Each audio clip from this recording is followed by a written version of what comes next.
Good morning, ladies and gentlemen. Uh, Frustratingly, this is take number 4 because for some reason I keep not recording my audio, so please bear with me here and wish me the best.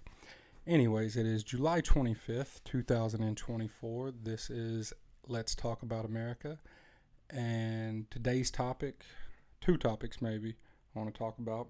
One, good versus evil, black versus white, no pun intended, Kamala versus Trump. Um, the Another topic I want to try to address is the fact that I do believe that we Americans have a duty and a right to invade and conquer France, and I think we are going to do that this next month at the Olympics. I'll get into that in a moment. And maybe one other topic I'd like to discuss is um, the jealousy that Europeans harbor for Americans. Now, I know I got a couple European viewers that tune in every now and then, and trust me, you're going to want to hear this. So, anyways, let's get right into it. Let us be aware that while they preach the supremacy of the state, declare its omnipotence over individual man, and predict its eventual domination of all peoples on the earth, they are the focus of evil in the modern world. We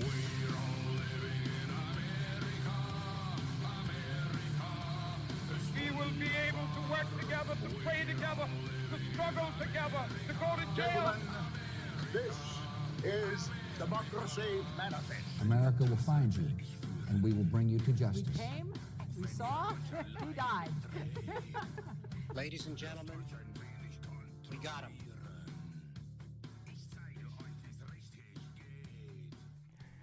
All right, let's start off with something a little philosophical, a concept that we should have all been aware of since childhood. We should have learned this in school.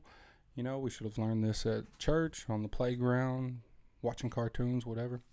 Good versus evil. It's quite simple. Good versus evil. Light versus dark. Black versus white. Yin and Yang. Cops and robbers. Cowboys and Indians. We all know the stories.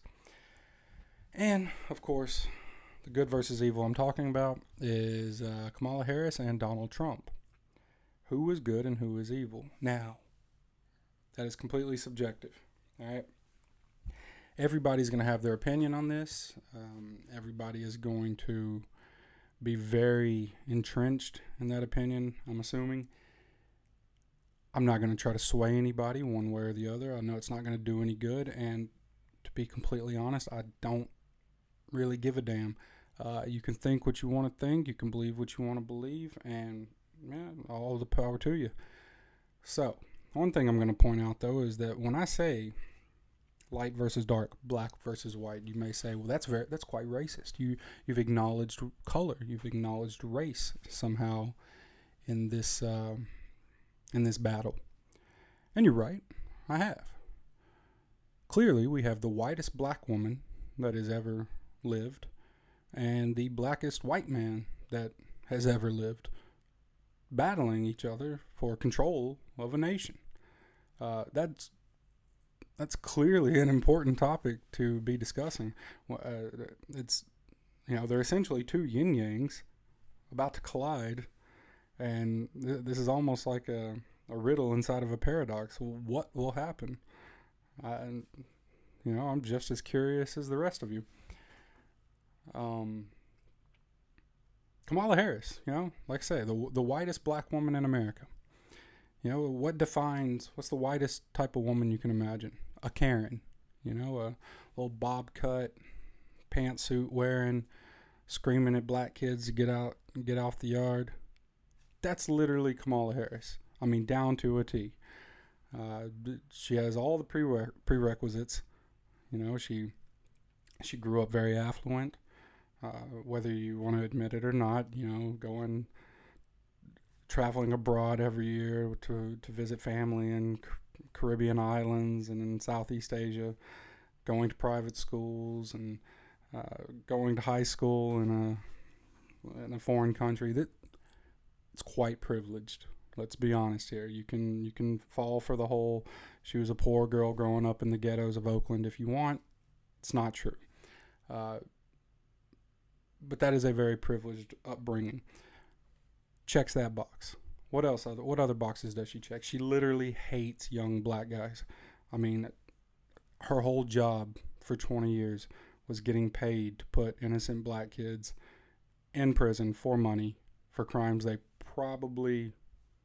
mostly committed, but we can agree on the validity of that. But crimes that they shouldn't have been put into prison for in the first place. She did that.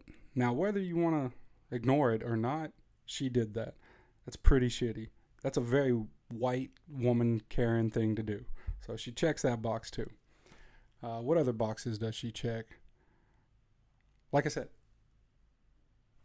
I'm not trying to change anybody's mind. I'm just laying it down how it is. She has some good qualities too. You know, she looks a lot better in that pantsuit than Hillary Clinton, for instance. You know, Montel Williams damn sure wasn't trying to bag Hillary back in the day. You know, but clearly Kamala knew how to hang, knew how to party, and that's something I can appreciate. You know, I was young once. I enjoyed a nice party or two. I enjoyed getting down and dirty. So I can appreciate a woman who knows how to play. Clearly, and another thing that people hate on her for, but like I said, I'm going to call it like it is. She's clearly talented when it comes to knowing who and when to make personal deals with. Personal deals, if you know what I'm saying. Some may call her out on that, say, you know, she's there's words.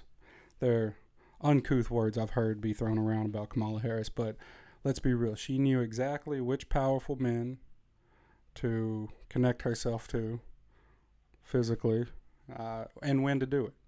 Now that shows clearly that she has forethought. She has the ability to turn aspirations into reality. She had the tools necessary to execute her plans. These are all good qualities that we should actually hope that our president would have. That being said, the woman is an absolute moron. I'm not sure she actually has anything between her ears other than a bottle of rosé.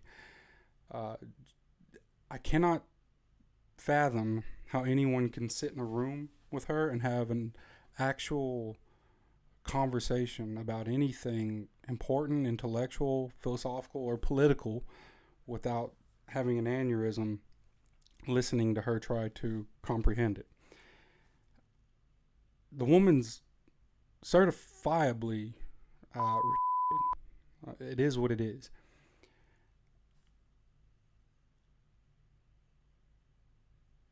Now, I will say she might be socially adept, socially intelligent, but intellectually, she is missing a few crayons in the box, if you know what I'm saying. Now, on the other side of that light spectrum that we're discussing, we got Donald J. Trump. He is clearly the blackest white man in America. The guy has been rolling with the right crew for God knows how long now. You know, he gets respect from people that would blow your mind. Behind closed doors, some of the people that fuck with Donald Trump his record is impeccable. Now, not trying to fulfill any stereotypes, but every stereotype put out by urban American culture, Donald Trump fulfills. Just as Kamala Harris fulfills all the old white Karen stereotypes, Donald Trump fulfills the black male stereotype to a T. All right? His goal in life is to stack cash. That is his goal, to build his bank up. All right, like I said, he rolls with the right crews. Dude's got 914 charges been dismissed against him. Only 34 ever stuck, and those are dubious at best. He'll probably get those stricken in a little while. I mean, that he's got baby mamas he doesn't pay child support to. What more can the fella do? You know, he's flying in G6s. Dude's hanging out in Dubai. What more can Donald Trump do to endear himself to black American culture? He's blacker than Kamala by far. Okay, he might have grew up rich and privileged. Yeah, okay. So do fucking the Kardashians. They're not black. Fuck, never mind. All right, strike that from the record. I didn't want to say that anyways. Point is, these two polar opposites are somehow found themselves at odds with one another to take control of the nation. And that's where I'm going to throw this little tidbit out to you. Neither is going to control anything. If you think for a moment that either one of these people are ever going to have any sort of control politically, you're sadly mistaken. At best, the office of the president is a cultural headstone at the moment. It is a place for the conscience of America to come up, kneel down before, and pray and hope that the culture shifts in one direction or the other. Politically, economically, we're heading in one direction, always. It doesn't change.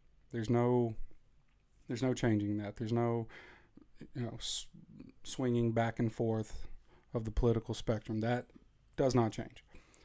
The office of president is a cultural headstone that we all go to just pray that things might change culturally. And that's simply to say, if we want to be more loosey-goosey, if we want to be more uptight and conservative, then, that's the representative we look to, the president. And I've said before, Donald Trump is not the greatest person to be in the White House, and I know I'm going to get a lot of hate from most of my viewers, because most of my viewers, let's be real, are quite conservative in nature. And I'm not saying that's wrong. I actually primarily agree with a lot of that.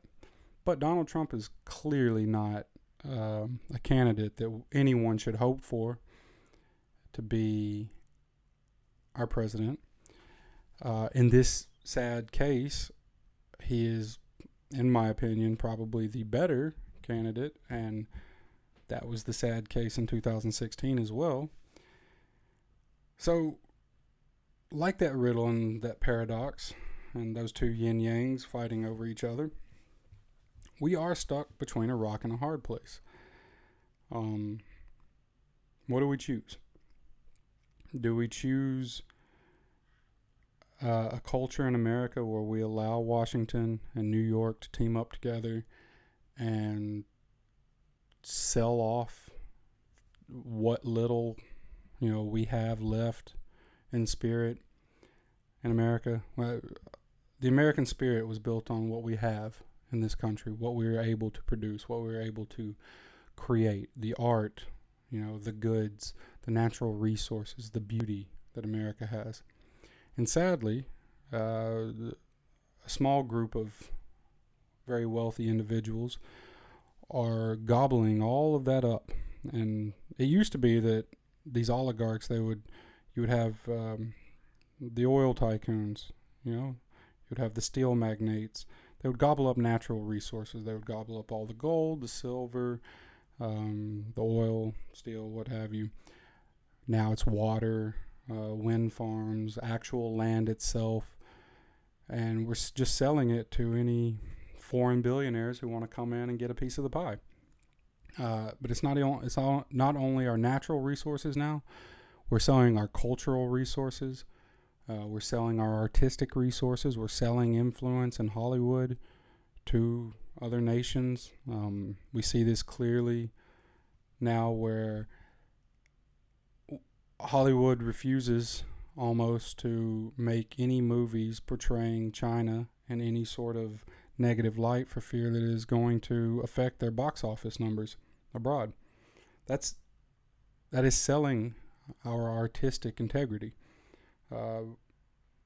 Another form of cultural integrity we're selling is sports. Look at basketball. They're so far up China's ass that we can't. The NBA can't do anything. Players can't do anything for fear of upsetting the Chinese government. So, do we sit around and do we allow these corporate and economic interests to sell off what's left of America and feel good about ourselves culturally? Yeah, okay, then vote for Kamala. Let the country dissolve itself, but be happy that everybody has a color on the flag. If that's what you want, sure, that's who you should vote for. Do we allow the same exact thing to happen and at least get to bitch about it? At least get to voice our discontent? Then I would say vote for Donald Trump.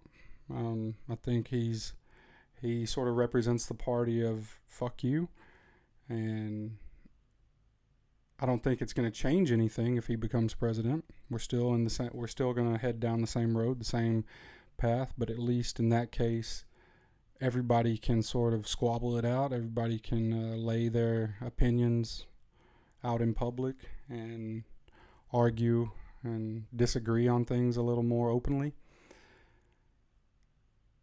That's our light and dark. Unfortunately, the light and dark is simply a dull shade of gray, but we can sort of pick which dull shade of gray we want to support. I originally had this idea for a topic just because I thought it was funny that Kamala and Trump are essentially the same. Once you take the mask off of them, they're essentially the same characters, just in reverse. I thought that was quite ironic. But as I'm sitting here talking about it, I realize how futile the situation actually is, and how no matter what, nothing will actually change. And it's that old nagging thought in the back of my head of like, what's the point? That's just coming right back. So I say, what's the point? Why? And what can we do? How can we actually get something to change in our representation? I'm going to throw this one out here for you, fellas, and ladies, of course, if I have any ladies listening. Defederalization. I know this is a dirty word that some people don't like to hear, and I've gotten in trouble for saying it before, but I'll say it again. Defederalization, taking power away from the federal government, putting it back into the hands of the states. This is, sadly, and this is also a bad word, a conservative ideal. So a lot of people are going to disagree with it simply because it's labeled conservative. But I think most liberal-minded people, if they would pay attention to absolutely anything, they would also understand that defederalization is the only way to allow any sort of these progressive utopias that they wish and beg for to ever exist in the first place. So the smaller form of government you have, the easier you're going to be able to implement policy and control in that government that you actually want. So, Portland, Seattle, San Francisco, California, whatever. If you want to create this sort of futuristic ideal world where everybody is free to do what they want and nobody can hate anybody, and, calling somebody a bad word is a prison sentence. Yeah, you're not going to be able to do that unless you have ultimate power over your immediate constituents. So you should be for defederalization. Put the power back into the state government. Let California govern it the way it wants to. Now, this is equally true for the conservative side. And if Texas wants to be Texas, let Texas be Texas. All right. If states in the South want to ban abortion, want to ban gay marriage, want to ban whatever they want to ban, let them. If that's what the people want, if that's what the majority of the people want, let those people do that in that place. It's not hard. It's not an insane concept to wrap your head around. This idea that there has to be a larger governing body over every individual section of America. This is never going to work. This has never worked, and it's never going to work. As soon as a kingdom or a empire would get too big, stretch itself too thin, it collapses. I mean, this is a tale as old as time, quite literally. You cannot govern what you cannot see. Okay? The people in Washington, they can't see to the Pacific coast. So don't let them govern way out there. They can't see down to the Texas-Mexico border. So don't let them govern there. So that's my, Focus on your local government. At best, focus on your state government until that gets too big. But stop worrying about D.C. Stop worrying about who's president. Nobody cares anyways. I mean, does anybody really care who the president is? The only people who care are people that want to be mad at something. People who are perpetually upset and want to be angry, those are the people who care. I don't care. I don't care who is going to be the next president, because ultimately nothing will change. And the sooner you realize that, the sooner you can realize that the way to save America is to the old recycling campaign is to think globally, act locally. So change your immediate surrounding, your local government, your city government, your county government, and maybe your state government. Focus on those. And then once those have changed, then we can implement real change in a federal system.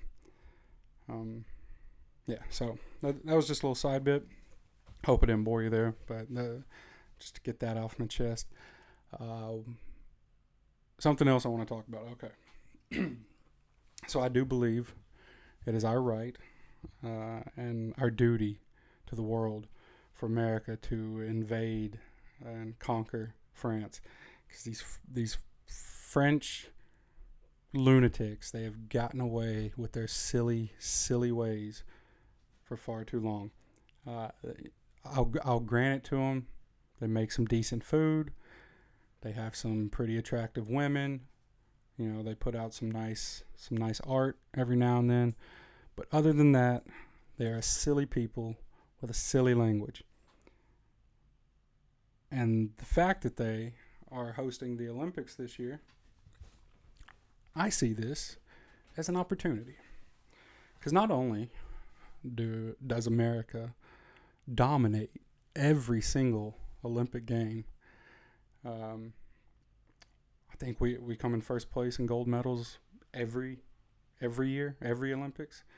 I think we're like triple the amount of medals than the closest other country in the history of the Olympics. So this is our game. This is our game to win, our game to lose.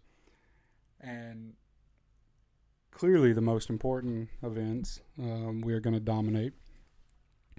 But what I want to point out that I don't think a lot of people are privy to at the moment is that the LAPD has decided, in cooperation with the French National Police, that they are going to send a unit of LAPD officers to Paris for the Olympics. They're already there. So as of recording, they are already there. But they are sending a unit of 32 officers, armed officers, to Paris to provide extra security during the games. Now, let's first acknowledge the fact of how insane it is, how diplomatically inconceivable it is that the French government is allowing 32 armed LAPD officers to roam the streets of Paris. For all of my American viewers who have never had the honor and opportunity to visit Paris, I'll let you in on another little secret. There's a lot of black people there, a lot of Africans. I don't know if you are aware of what the LAPD's hobbies are, but they're quite known for shooting black people. So the fact that the French government is letting the LAPD, the Los Angeles finest, come to Paris with their guns and what I'm assuming will be a comically large trunk of extra bullets, is allowing them to come here or come there, to me is insane. I can't imagine what kind of political lobbying it took to finagle this agreement.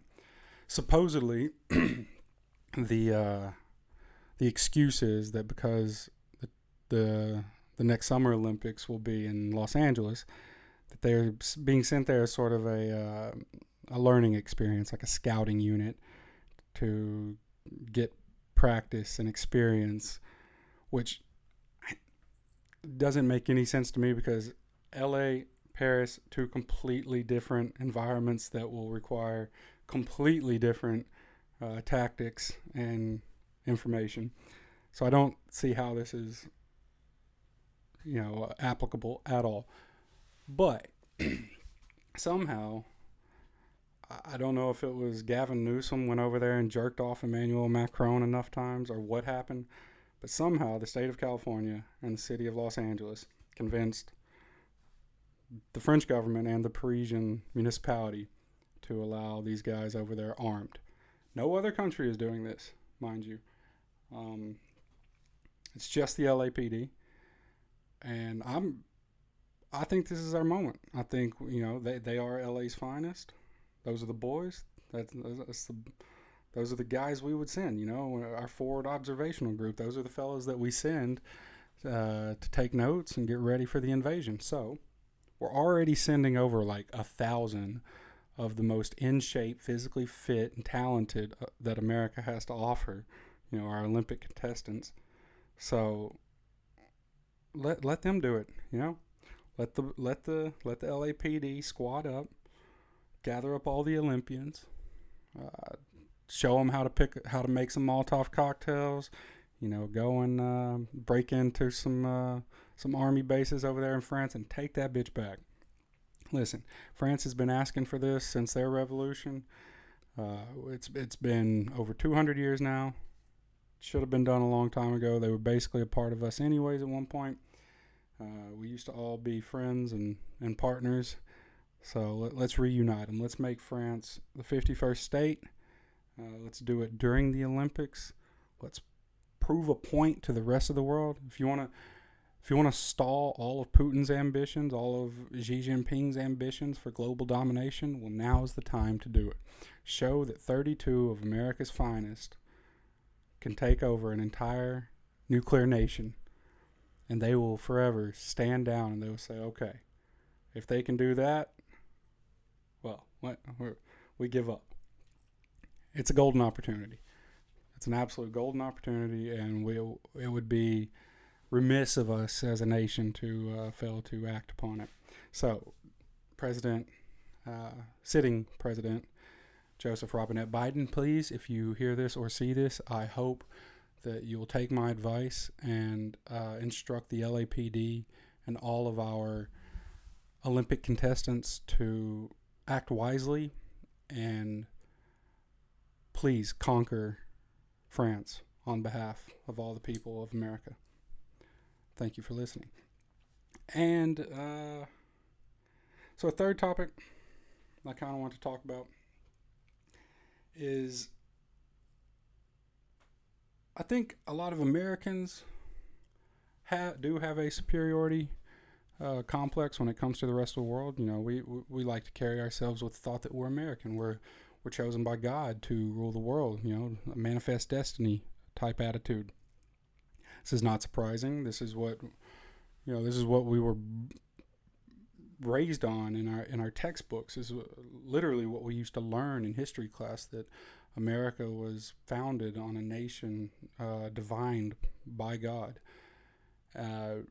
We were clearly taught that post World War I and World War II that it was up to America to create a new world, and we did.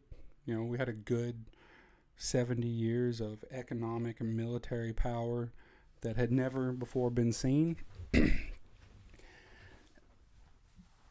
And so it's natural that we would consider ourselves sort of better than, those stinky Europeans, where they care too much about their culture.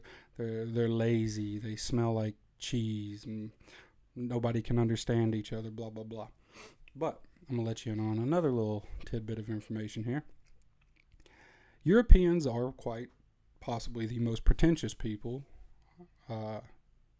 you'll ever meet. Now, I'm not saying all Europeans. I'm not even saying all people in each European country. There are some countries that are very humble, but in general, you go to any capital city in Europe, whether that be London, Paris, Amsterdam, Berlin, the people there are insufferable.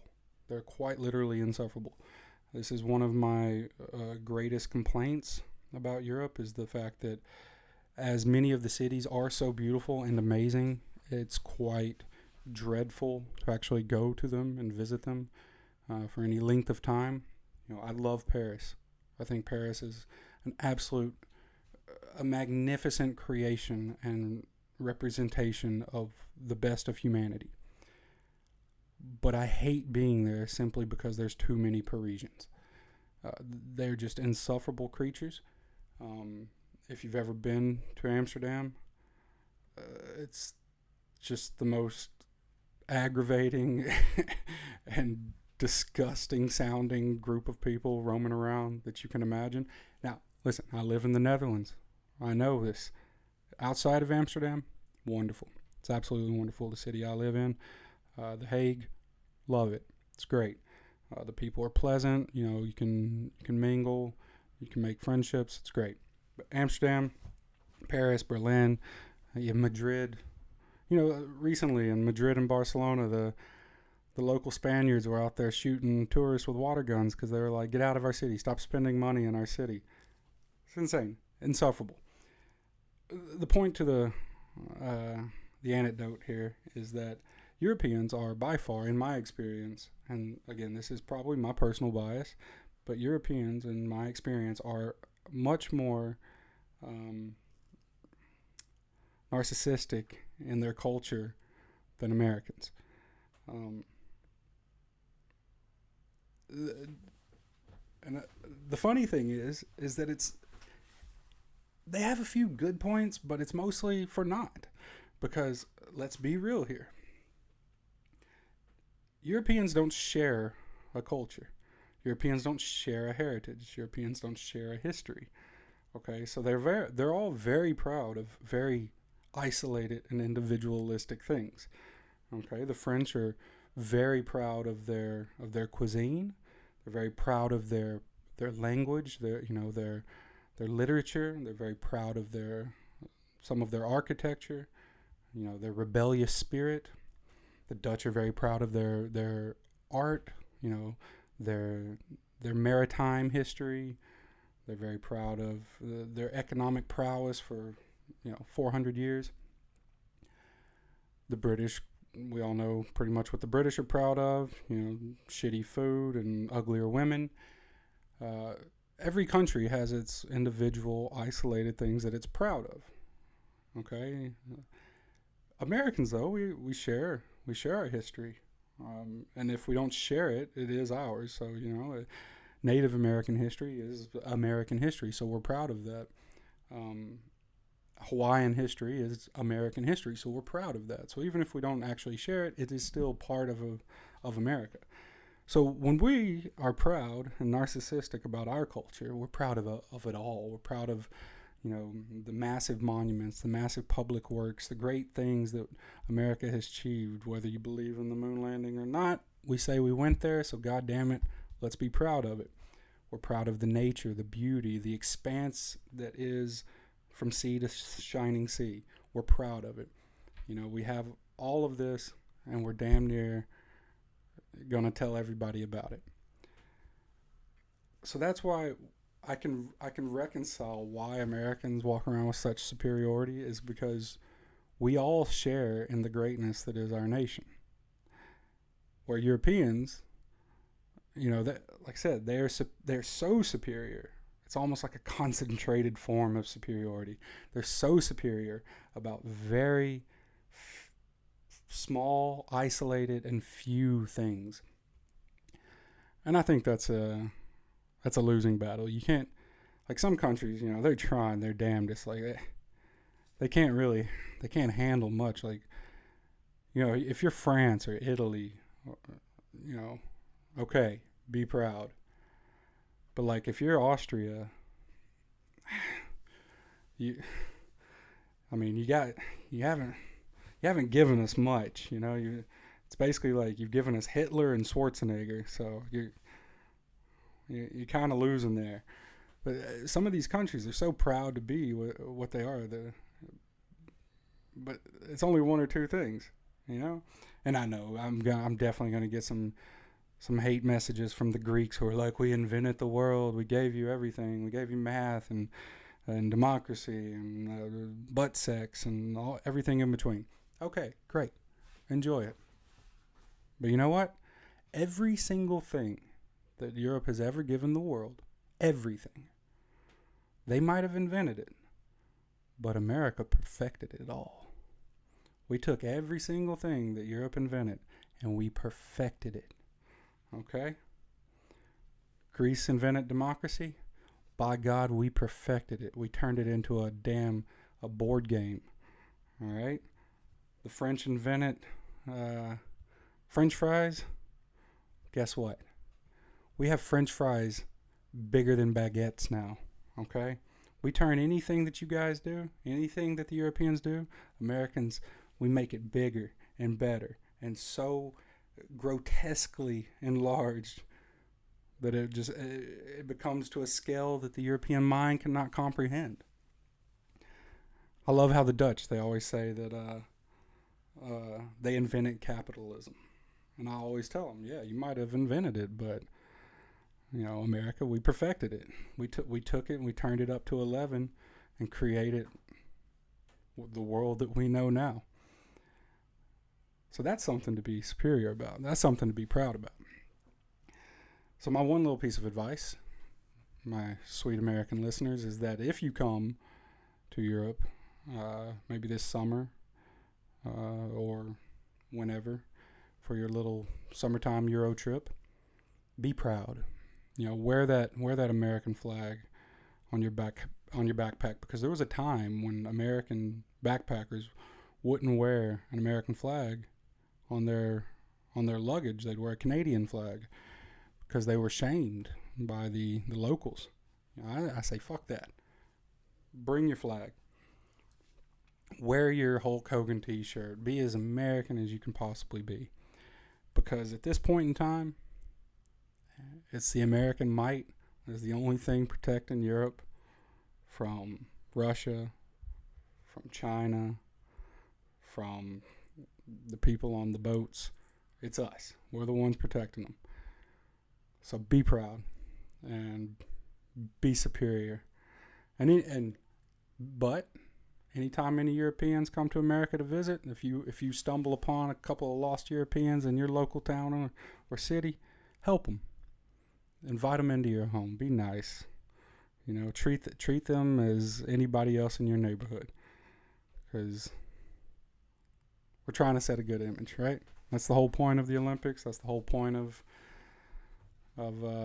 being the best in the world, is that we got to be the best when it's fun to be the best, and be the best when it's not so fun. All right. I think that's all I got for today. Hopefully, anybody who stuck around, if you have, like I said, please like and subscribe to the channel. That helps. Share this video with everybody you know. I'm just trying to get some listeners. If I can get enough listeners and start getting people who want to come on the podcast, I want to start doing the interviews. So, yeah, if you ever want to come on and do an interview, if you think you're interesting, if you think you represent America well, I would love to have you on, talk a little bit about what you do. I'm just trying to spread the word of all the good things that America still offers the world. So, thank you very much, and goodbye. Let us be aware that while they preach the supremacy of the state, declare its omnipotence over individual man, and predict its eventual domination of all peoples on the earth. They are the focus of evil in the modern world. We